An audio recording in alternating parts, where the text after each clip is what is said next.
អាដាមនាយឧត្តមសេនីយ៍អាផូស៊ីប៊ីយ៉ាតូអគ្គជាការកងទ័ពនៃសាធារណរដ្ឋឥណ្ឌូនេស៊ីជាទីរាប់អានខ្ញុំនាយឧត្តមសេនីយ៍វង្សសេនអគ្គជាការនៃកងយុទ្ធពលខេត្តប្រាក់ភូមិន្ទ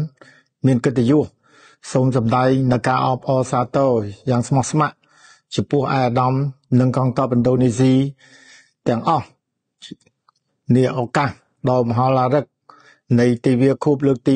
80នៃថ្ងៃកំណើតកងទ័ពសាធារណរដ្ឋឥណ្ឌូនេស៊ី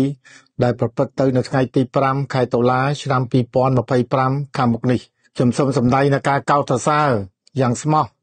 ចំពោះការលះបង់ដ៏អង់អាចក្លាហានរបស់កងទ័ពឥណ្ឌូនេស៊ីក្នុងការថែរក្សាសន្តិភាពសេរីភាពនិងវិបុលភាពនៅក្នុងប្រទេសក៏ដូចជានៅក្នុងតំបន់កងយុទ្ធពលខេត្តប្រាក់ភូមិន្ទនៅតែបន្តបដិញ្ញាពង្រឹងចំណងមិត្តភាពនិងកិច្ចសហប្រតិបត្តិការរវាងកងទ័ពនៃប្រទេសយើងទាំងពីរឲ្យកាន់តែជិតស្និទ្ធ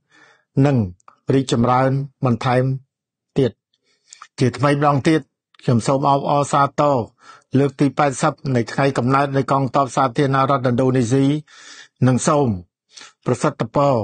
ជោគជ័យជូនទៅដល់អាដាមនិងក្រុមគ្រួសារ